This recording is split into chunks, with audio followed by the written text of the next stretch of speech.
ይቺ ልጅ እኮ ግን እህቷ ማኤል ራሱ በጣም ወዳታለች። እኔ ራሱ እኮ በጣም ነው ወደድኳት። መቼም የእውነት ልጄ ባትሆን ለሷም እህቷ ባትሆን እኮ ሁለታችንም እንደዚህ ልንወዳት አንችልም ነበር። እናትሽ ብሎ ውስጥሽ ተቀብሎታል። ማኤልን ደግሞ እህትሽ አይደል? የኔ ውድ ምናልባት ፈጣሪ የጻፈልሽ እጣ ፈንታ ቢሆንስ? ይሄ በፈጣሪ የተጻፈ እጣ ፈንታ ሳይሆን ባንቺ በሴራ የተሞላ ድርሰት ነው። ኩኩሻዬ ቢያንስ የድርሰቱን መጨረሻ ብናሳምረው ምን ይመስልሻል?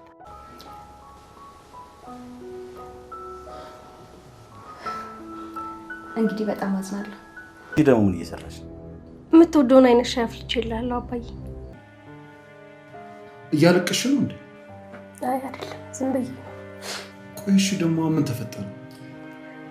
አይ ምንም። እናንተ ለራት አንድ ላይ ተሰብስባችሁ እዚህ ብቻዬን መሆኔን ከብዶኛል። ቆይ ከኛ ጋር ማዕድ ለመቅረብ ማን ከለከለሽ? አባዬ ከኛ ጋር ራት እንዳትቀርቢ ብሎኛል። አይኔንም ማየት አስጠልቶታል። በጣም ነው የጠላኝ ወንድሜ። እባክሽ እንደዛ ትበይ። እሱ እኮ ለማስተባበል አትሞክር። እሱ እኔን በጣም ጠልቶኛል። እውነት እሷንም ማየ እያልሽ እየኖርሽ ልትቀጥይ ነው? የምትወዱት ተስፋ አደርጋለሁ። ምንድን ነው? ምን ከፍትፍቱ ፊቱ አሉ።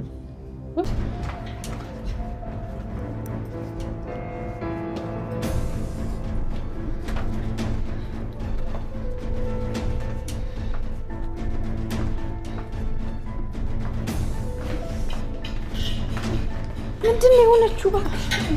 ወይ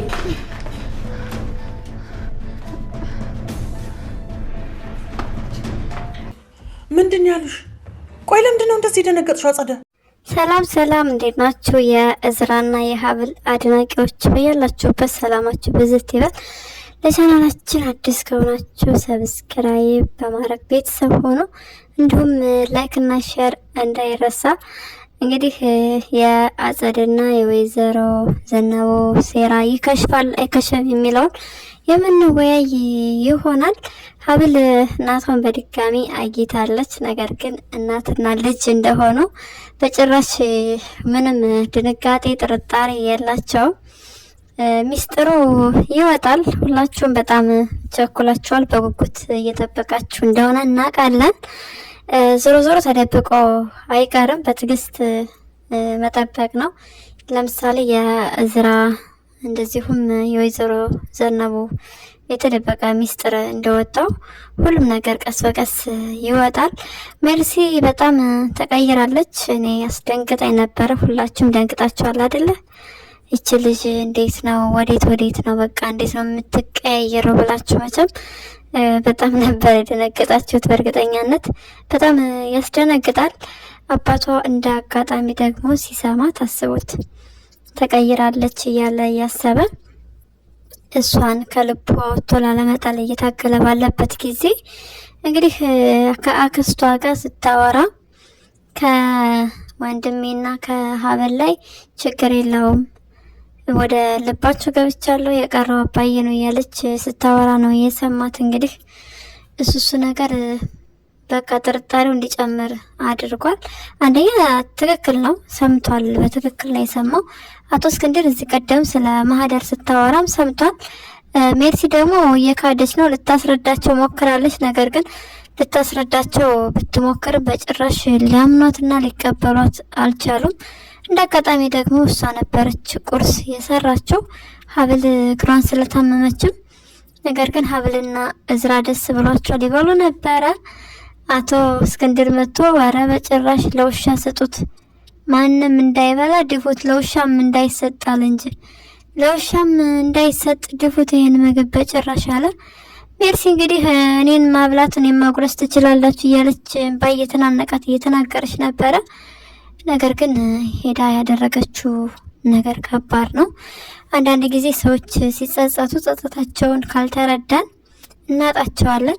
እንግዲህ ሜርሲ ራሷን ልታጠፋ ነበረ። ሁሉም ሰው የሚያውቃት ራሷን እንደምትወድ ብልጥ እንደሆነች ራሷን ለማጥፋት እንደማትሞክር ነበረ። እንግዲህ እንደ እድል ሆኖ ሀብል አይ ትክክል አይደለችም፣ ውስጤ ጥሩ ስሜት እየተሰማኝ አይደለም፣ ብላ ደርሳላታለች። ሀብል ባትነሳ ኖሮ አተዋት ነበረ። ለአቶ እስክንድር ደግሞ በህመሙ ላይ ሌላ ማይድን ህመም ነበረ የሚሆንበት። እንግዲህ ፈጣሪ አውጥቷቸዋል።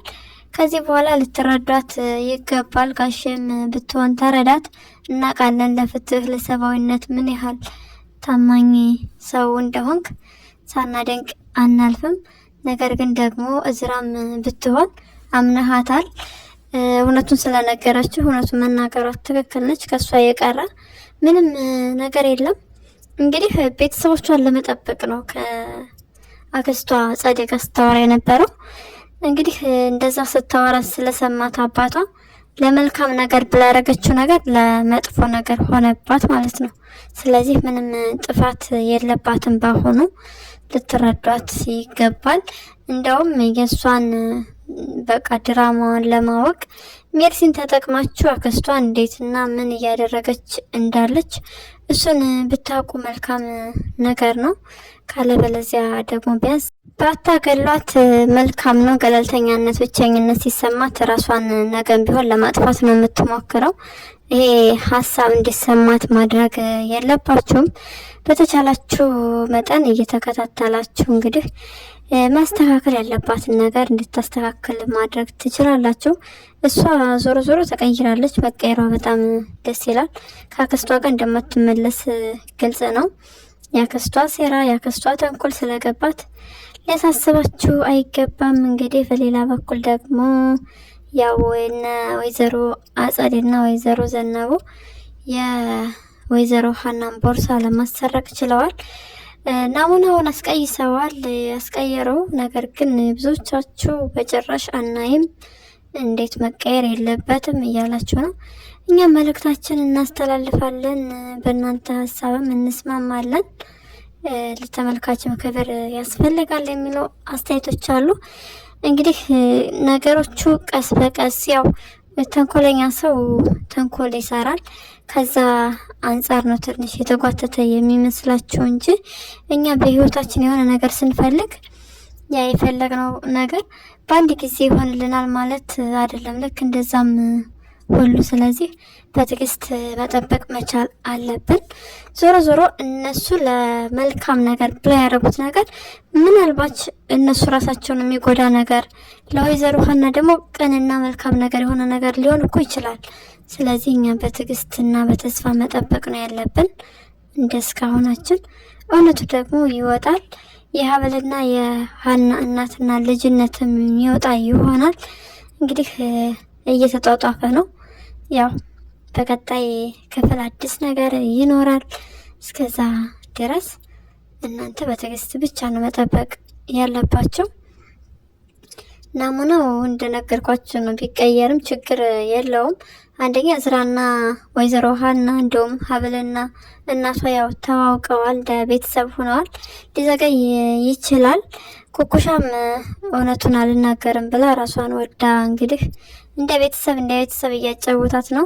ወይዘሮ ዘነቡና አጸዴ ከጨዋታ ውጭ እንደሚያደርጓት ልትሰማ ትችላለች። እነሱ ሁለታቸው ሲያወሩ በዛ ጊዜ ለማንና ለምን እየሰራች እንዳለ የሚገባት ይሆናል። እንዲሁም ህሊናዋ እየወቀሳት ነው። ነገር ግን ደፍራ መናገር ደፍራ የወይዘሮ ሀናን እናትና ያኔ በቃ መሰጣትን ፍቅር እንድታጣ መወሰን አልቻለችም። በጣም ያሳዝናል። ግን ደግሞ ከምንም በላይ የህሊና ባለዳ ስለሆነች ዞሮ ዞሮ እውነቱ መውጣቱ የማይቀር ነገር ስለሆነ ወይ ራሷ ትናገራለች ወይ ወይዘሮ ሀና ወደ እነ እዝራ ቤት ስትሄድ እንግዲህ የሀብል እናቷ እንደሌለች ወይዘሮ ዘነቡ የምትባል ሴት እንዳሳደገቻት እሱን ነገር ሲያወሩ እንግዲህ ያው እናትና ልጅነታቸው የሚረጋገጥ ይሆናል። በሌላ በኩልም ደግሞ የሀብል አባት ዶክተሩ ይመጣል። ከሱም ጋር እዝራ ይገናኛል። እያወሩ ነው። የወይዘሮ ሀና በጣም ደስ የምትል ሰው ነች። ወደዋታል። በጣም ነው የወደዷት። እሷም ወዳቸዋለች።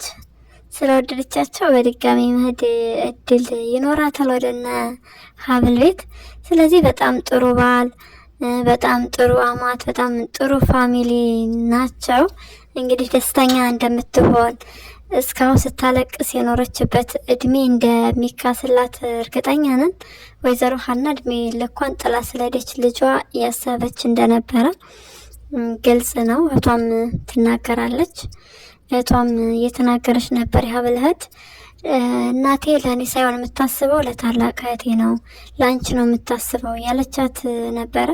እንግዲህ የወይዘሮ ሀና ልጅ እሷ ቢያንስ ኩኩሻ የምታወራውን ነገር ለእናቷ ብትነግራት አሪፍ ነገር ነበረ። ነገር ግን በተቃራኒ እናቷ የምታወራላት ነገር ለኩኩሻ እየነገረች ነው።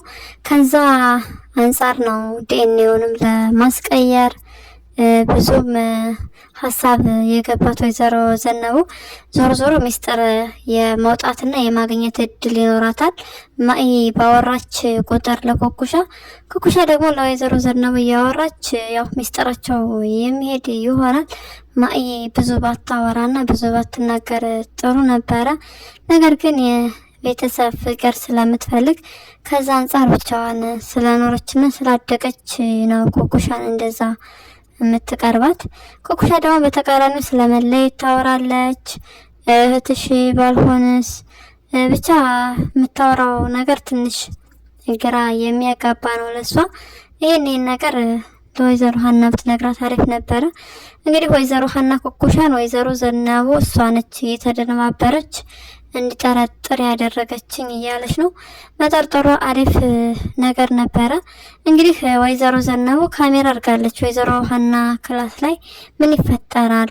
ካሜራው የተደቀነው ምናልባት አሁን ላይ ለናሙናው ያስቀመጠችበትን ቦታ ለማየት ነበረ። እንግዲህ ካሜራውን ወይዘሮ ሀና ብታየው ወይም ደግሞ እሷ ራሷ ከነ ወይዘሮ ዘነቡ ክላስ እና ከኩኩሻ ክላስ ካሜራ ብትለጥፍ አሪፍ ነበረ። ሚስጥሩን የማወቅ እድሏ ሰፊ ይሆናል። ነገር ግን እንደዛ አይነት እቅድ የላትም። አጸድና ወይዘሮ ዘነቡ አቤት ፍቅራቸው አልገረማቸውም? እንደዛ ሲለጣጠፉ በጣም በቃ እጅና ጓንት ካልሆናሉ በጣም እየተሞጋገሱ ይገኛሉ። እንደዛ መንገድ ለመንገድ የሚሰዳደቡ የሚደባደቡ ሰዎች አሁን እጅና ጓንት ሆነዋል። ገንዘብ ለማግኘት ብለው ነው እንግዲህ እጅና ጓንት የሆኑት። ነገር ግን ራሳቸው ሚስጥሩን ራሳቸው ናቸው የሚወጡት። ልብ ብላችሁ ተመልከቱ። እርስ በርሳቸው በቃ አይስማሙም፣ ይጣላሉ፣ ሚስጥሩ ይወጣል። ሲጨቃጨቁ እንግዲህ ወይዘሮ ሀና የመስማት እድልም ይኖራታል። ኩኩሻ ህሊናዋ እየከበዳትም ቢሆን ልናገርም እውነቱን ብላ ቁጭ ብላለች። ምንም ማድረግ አይቻልም። ወይዘሮ ሀና ከዛ በኋላ እንዴት ነው ኩኩሻን የምትቀበላት? እንዴት ነው የምታምናት? ጎዳና ላይ ማደጓ በጣም ያሳዝናል። ነገር ግን የሀብል የወይዘሮ ሀና ልጅ ሀብል የእሷም ህይወት ከጎዳና ህይወት የሚሻል አይደለም። በጣም እየተቀጣች እየተገረፈች ነው ያደገችው በሚያሳዝን ሁኔታ። ስለዚህ ወይዘሮ አጸደና ወይዘሮ መነን እንግዲህ ሁለታቸው ገንዘብ ለማግኘት ነው። ግን በቃ ምን ያህል ገንዘብ እናገኛለን ብለው ነው? ገንዘቡንስ በምን አይነት መልኩ እናገኛለን ብለው ያሰቡት? በጊዜውና በሰዓቱ እኮ ወይዘሮ ሀና ለወይዘሮ ዘነቡ ስጦታ ሰጠቻት። የአንገት ሐብል ወርቅ ልጅን ስላሳደግሽልኝ ብላ ገዝታ ስታት አለች አይደለ? ስጦታ ሰጠቻት። ስትወጣ መኪና እየተከራየችላት ሹፌር እየቀጠረችላት ነው የምትወጣው። ብቻ ምንም ያጎደለችባት ነገር የለም። ግን ከዛ ውጭ ምን አይነት ቤት እንዲሰራላት ፈልጋ ነው? ምናልባት ቤት ባሰራላትስ ወይም ጥሬ ገንዘብ ያን ያህል ብዙ ባሰጣትስ? ምናልባት ደግሞ ቤት ተከራይቼ በየወሩ ቤት ኪራይ እየከፈልኩኝ ላኖርሽ ብትላትስ? በቃ ሀሳቧ ገንዘብ ለማግኘት ብቻ ነው ይሄን እያደረገች ያለችው። ነገር ግን ገንዘቡ እሷ በፈለገችው መጠንና ልክ ላይሄድ ይችላል። በዛ ጊዜ እንግዲህ አጸዴና ወይዘሮ ዘነቡ እርስ በርሳቸው የሚቦጫጨቁና የሚነጫጩ የመሆን እድሉ ሰፊ ነው። በጣም ያሳፈራሉ። ተስማምተው የማያውቁት ሰዎች ለገንዘብ በዚህ ልክ መስማማት በጣም የሚገርም ነገር ነው። አጸዴ ወደ እነዝራ ቤት መሄድ የለባትም። ምክንያቱም እሷ ከሄደች ቤተሰቡ እንደ አዲስ ነው የምታምሰው። እዝራ የእስክንድር ልጅ አይደለም ብላ ያው የቤቱ አባል አይደለህም አይነት ንግግር ነው የምትናገረው። ስለዚህ ይሄን ነገር ደግሞ እዝራ ይሰማል። እዝራ ከሰማ ጥሩ ነገር አይፈጠርም። ምናልባት ሊጠፋም ይችላል እዝራ ለተወሰነ ጊዜ። ስለዚህ ከዚህ ሁሉ ወይ ሚስቱ ቀስ አድርጋ ብትነግረው ወይ አባቱ ቀስ አድርጎ ቢነግረው መልካም ነገር ነው እላለሁ። ነገር ግን አቶ እስክንድር በጭራሽ ለማንም ተናግሮ አውርቶ አያውቅም። የምታውቀው አጸደ ነች። ከአጸደ ውጭ ወይዘሮ ዝናው እንኳን ራሱ ሚስት ተብላ ተገብታ የኖረችዋ ሴት እሷም አታውቅም። በጣም ጥንቁቅ፣ በጣም ቁጥብ፣ በቃ ለእዝራ የሚጠነቀቅ አባት ነው። በጣም ደስ ይላል ጋሽ እስክንድር ያለው ለልጆቹ ፍቅር። ሜርሲም ስለተስተካከለች በጣም ደስ ብሎናል። ከዚህ በኋላ አታጠፋም፣ ይቅርታ አድርጎላት። ለዛሬ ያዝንላችሁ ቪዲዮ ይሄንን ይመስላል። በሌላ ቪዲዮ እስክንገናኝ መልካም ጊዜ ይሁንላችሁ። ባይ ባይ።